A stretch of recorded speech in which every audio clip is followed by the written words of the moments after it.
Good morning everyone.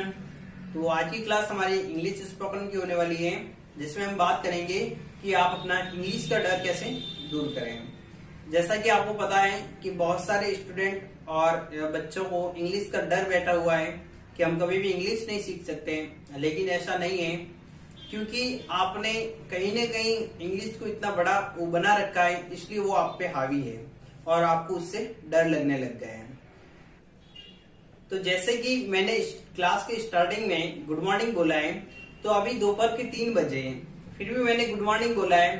तो मेरे को लगता है कि आप में से बहुत सारे स्टूडेंट और बहुत सारे बच्चे सोच रहे होंगे कि सर अभी ये क्या बोल रहे हैं, अभी तो गुड आफ्टरनून है, आफ्टरनून का समय है, तो इनको गुड आफ्टरनून बोलना चाहिए।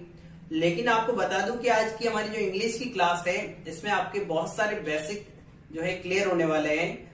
तो उससे आपको पता लगेगा कि वास्तव में आपको लगता है कि आपको इंग्लिश आती है, लेकिन बहुत सारी गलतियां आप करते हैं। तो उनसे आप धीरे धीरे गलतियों को कम करेंगे और अपनी इंग्लिश को इम्प्रूव करते जाएंगे।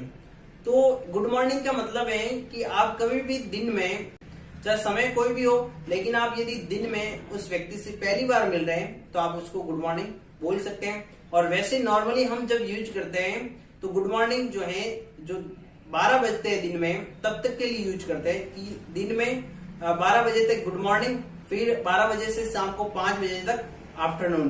तो गुड आफ्टरनून उसके लिए यूज करते हैं और शाम को 5 बजे के बाद में हम गुड इवनिंग शाम के समय यूज करते हैं। अब नेक्स्ट एक और वर्ड लेते हैं कि जो आप देख रहे हैं इसमें ये, और आपने इसको सुना भी होगा, ठीक है।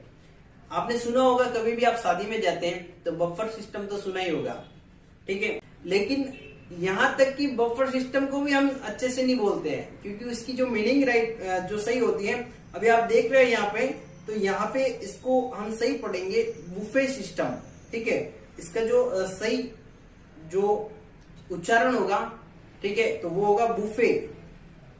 क्या होगा? बुफे, नॉट की बफर। लेकिन हमारे हिंदुस्तान के लोग ठहरे तो वो क्या करते हैं कि यहाँ पे बुफे में टी का तो कोई उच्चारण ही नहीं हो रहा है, तो उन्होंने क्या किया, टी को गायब कर लिया और स्पेलिंग बना दी BUFFER और कर दिया बफर, ठीक है। तो इस प्रकार से हम बहुत सारी गलतियां करते हैं, तो इनका आपको ध्यान रखना है। अब नेक्स्ट आगे चलते हैं। इसमें हम देख रहे हैं कि 2 वर्ड दिए हुए हैं आपके सामने, ठीक है। तो अब जो ऊपर वाला वर्ड है, उसमें बहुत सारे बच्चे क्या करते हैं, इसको पढ़ते हैं मार्क्स। क्या पढ़ते हैं? मार्क्स, ठीक है। अब मार्क्स पढ़ते हैं तो हमें ये बताइए कि इसमें मार्क्स में आपने मार्क्स पढ़ा है, तो के तो बाद में आपने पहले कैसे पढ़ लिया, मार्क्स बीच में कैसे लेके आ गया। लेकिन हमारी क्या है, साधारण बोलचाल की भाषा में हम बहुत सारे वर्ड का गलत जो है प्रोनाउंसिएशन करते हैं, गलत उच्चारण करते हैं उनका। तो आपको क्या करना है, अच्छे से इसको बोलते हैं मास्क। क्या बोलते हैं? मास्क, ठीक है। अब उसके बाद में एक और वर्ड है नीचे। अब बहुत सारे बच्चे इसको पढ़ते हैं मैक्स। क्या पढ़ते हैं? मैक्स। अब उनको बताओ कि यहाँ पे आपने कि सर हमारी मैक्स अच्छी नहीं है। अरे भाई, आपकी मैक्स तो अच्छी है या नहीं है, लेकिन इंग्लिश बहुत खराब है आपकी, ठीक है। क्योंकि यहाँ पे आप मैक्स पढ़ रहे हैं, मैक्स कुछ नहीं होता है, यहाँ पे होता है मैथ्स, ठीक है। तो आपको उच्चारण सही करना है और छोटी छोटी गलतियों को सुधारना है, ठीक है। तो यहाँ पे क्या पढ़ा जाता है? Maths, okay. इसी तरीके से और आगे देखते हैं हम, जैसे ये है। अब इसमें सबसे ऊपर आप देख रहे हैं, आप बोलते हैं डेली रूटीन में भी कि हमारा मोबाइल का डाटा खत्म हो गया है। अब यहाँ पे आप देख रहे हैं कि यहाँ पे डाटा नहीं, ये डेटा आता है। क्या होता है इसका उच्चारण? डेटा। और हम डेली रूटीन में भी इसको यूज करते हैं और बोलते हैं कि मोबाइल का डाटा खत्म हो गया। डाटा नहीं, डेटा होता है। और हमारे अभी इंडियन लोग बोलेंगे कि भाई डेटा बोलना ही है, तो ऐसे मीनिंग लिख दो ना, DETA होनी चाहिए, तो ऐसे होता तो हम डेटा पढ़ते। लेकिन ऐसा नहीं है। इंग्लिश में बहुत सारे वर्ड ऐसे होते हैं जो दिखते हैं, वैसे उच्चारण नहीं होता है उनका। लेकिन बहुत सारे वर्ड ऐसे भी है जो मीनिंग में साइलेंट रहते हैं, तो उनका उच्चारण भी नहीं होता है। तो ये इंग्लिश की खासियत अलग है। और हिंदी में क्या होता है, जो दिखता है सबका उच्चारण होता है और वही उच्चारण होता है उसका। नेक्स्ट आप एक और देख रहे हैं। अब इसको बहुत सारे बच्चे गलत पढ़ रहे होंगे, ठीक है। अब इसमें बहुत सारे बच्चे क्या पढ़ रहे होंगे इसको, आर्चिव। अब इसका मतलब आर्चिव। अब आर्चिव क्या होता है? अब इसमें आप देख रहे हैं कि आर्चिव पढ़ रहे हैं आप, लेकिन आर्चिव कुछ नहीं होता है। यहाँ पे आप देखेंगे कि आर तो साइलेंट रहेगा, ठीक है। उसके बाद में ये जो है अपने कंप्यूटर या मोबाइल में भी आता है, और इसका मतलब होता है कि इकट्ठा करना या संग्रहण करना, ठीक है, एकत्रित करना, इसका ये मीनिंग होता है, ठीक है। लेकिन इसका उच्चारण कैसे क्या होता है, इसको मैं हिंदी में लिखने का प्रयास कर रहा हूँ, अकाई, ठीक है। तो इसका जो उच्चारण होता है वो होता है अकाई। तो ये आपको ध्यान रखना है, नॉट की आर्चिव, ये गलत है, और इसमें आर साइलेंट रहता है। तो आप थोड़ा ध्यान रखें, जो भी यूज करते हैं वर्ड उनका जरूर डेली रूटीन में ध्यान रखें, धीरे धीरे सुधार करें, ऐसे ही आपका जो है इंग्लिश इंप्रूव होगी।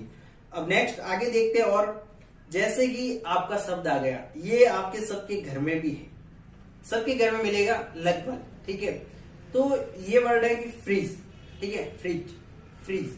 तो फ्रिज का मतलब आपको पता है कि हमारे घर में जो फ्रिज होता है वही फ्रिज है, लेकिन आपको ध्यान रखना है कि फ्रिज का मतलब होता है जमना। इसका मीनिंग क्या होता है?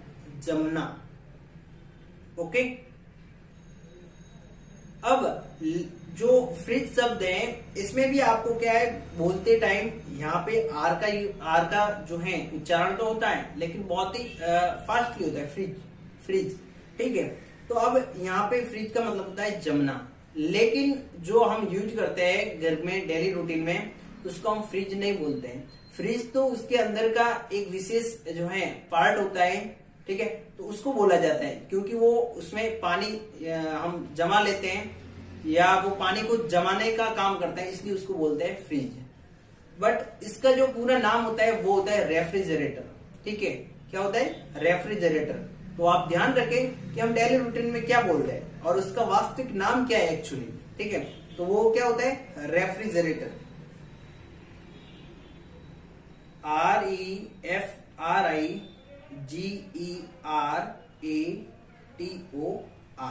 ठीक है, रेफ्रिजरेटर, ये इसकी राइट मीनिंग हो जाएगी। दूसरा, हम ये तो बहुत पॉपुलर है, ठीक है, आपके सामने लिखा हुआ है, बहुत सारे इसको हिंदी में बोलते हैं प्रश्न, ठीक है। अब बहुत सारे बच्चे इसको क्या बोलते हैं? क्वेश्चन। क्या बोलते हैं? क्वेश्चन। क्वेश्चन नहीं होता है, वो होता है क्वेश्चन। क्या होता है? इसको हिंदी में लिखने का प्रयास करता हूं मैं, क्वेश्चन। तो अब आपको ध्यान में रखना है कि इसको क्वेश्चन नहीं बोलते, क्वेश्चन बोलते हैं, ठीक है। ये हम छोटी छोटी गलतियां करते हैं, इसको आप जरा थोड़ा ध्यान रखें। आगे चलते हैं नेक्स्ट। अब देखते हैं कि आप जो खाने से रिलेटेड है हमारे हिंदुस्तान में, ठीक है, हिंदुस्तानी है, तो वो डेली रूटीन में चाहे मॉर्निंग का हो, चाहे दोपहर में हो, चाहे शाम को हो, कभी भी जब भी भूख लगती है खाना दे दो, खाना खाना है। लेकिन जो ब्रिटिश लोग थे वो बहुत ही होशियार थे, और उन्होंने अपने इंडियंस को परेशान करने के लिए हर चीज का नाम दे दिया, ठीक है, हर चीज का नाम दे दिया उन्होंने। और वो हर समय जब भी हम खाना खाते हैं या जो नाश्ता करते हैं, शाम का नाश्ता, सुबह का नाश्ता, दिन का खाना, सुबह का खाना या रात का खाना, तो हर एक का अलग से नाम दे दिया। और हमारे यहाँ तो हम यही बोलते हैं कि नाश्ता दे दो, खाना दे दो, दो ही चीजें चलती हैं। लेकिन उन्होंने हर चीज को नाम दे दिया और नाम से जो है पुकारने लगे।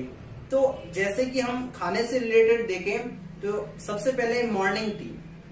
अब मॉर्निंग टी कब बोलते हैं? जब हमारे यहाँ कभी भी सूखते ही कोई भी चीज, गर्म चीज लेते हैं हम, तो उसको क्या बोलते हैं? Morning tea. अब ऑनली वो ही नहीं है कि टी आप चाय लो, लेकिन जो ब्रिटिश थे उनके यहाँ पे मॉर्निंग में उठते टाइम कोई भी जो गर्म चीज लेते थे वो, तो उसको वो बोला करते हैं मॉर्निंग टी, ठीक है, सुबह के समय में। उसके बाद में जैसे ब्रेकफास्ट है, ठीक है। अब इसमें हम क्या करते हैं? इसका जो उच्चारण करते हैं इसमें भी गलती करते हैं, ठीक है, और हम बोलते हैं ब्रेकफास्ट। क्या बोलते हैं?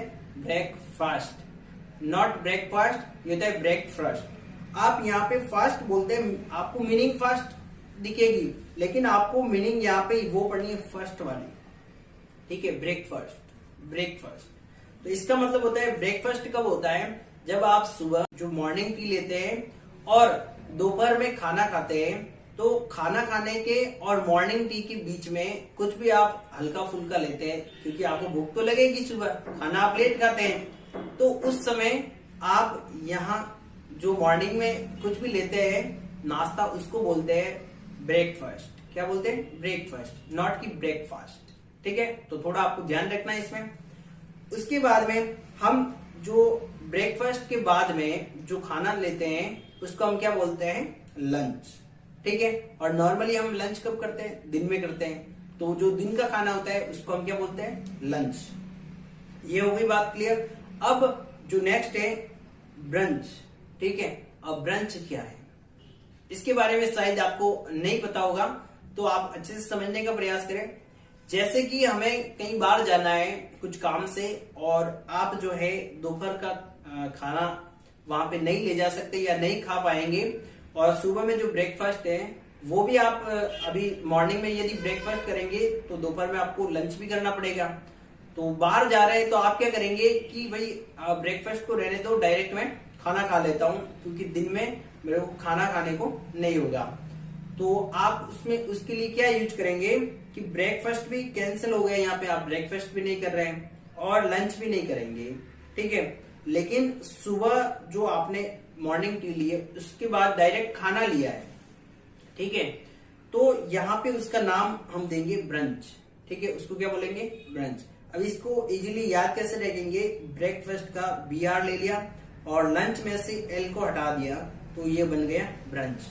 ठीक है, तो आप समझ गए होंगे कि जो ब्रेकफास्ट और लंच है उन दोनों को नहीं लेते हैं और डायरेक्ट खाना ले लेते हैं, तो वो होता है ब्रंच। ओके, उसके बाद में अब इसमें से बहुत सारे बच्चे इसको पढ़ेंगे सफर। तो इसका उच्चारण सफर नहीं होता है, जो आप प्रोनाउंसिएशन करते हैं वो गलत है। इसका मतलब होता है इसमें R साइलेंट होता है। ठीक है, R को उच्चारण नहीं किया जाता है, इसको पढ़ते हैं सफर। क्या पढ़ते हैं? सफर। तो सफर का मतलब होता है कि शाम का नाश्ता। यदि आप 4, 5 और 6 बजे के बीच में हल्का फुल्का, जब भी आपको भूख लगती है तो आप कुछ भी खाने में नाश्ते में लेते हैं, तो उसको बोलते हैं सफर। ठीक है, स्नैक्स किसको बोलेंगे हम? जब भी आप दिन भर में कोई भी जैसे चटपटा खा लिया, नमकीन खा ली, तली हुई चीजें कुछ खा ली, तो जब भी आप फिरते घूमते कुछ भी खाते हैं तो उसको हम क्या बोलते हैं? स्नैक्स। तो ये भी आपका क्लियर हो गया कि स्नैक्स किसको बोला जाता है। ठीक है, अभी आज की क्लास आपको कैसी लगी है कमेंट करके जरूर बताएं, और अगर आपको क्लास अच्छी लगी हो तो अपने दोस्तों में और अपने परिवार के सदस्यों के साथ जरूर इसको शेयर करें, ताकि उनको भी ज्यादा से ज्यादा फायदा हो।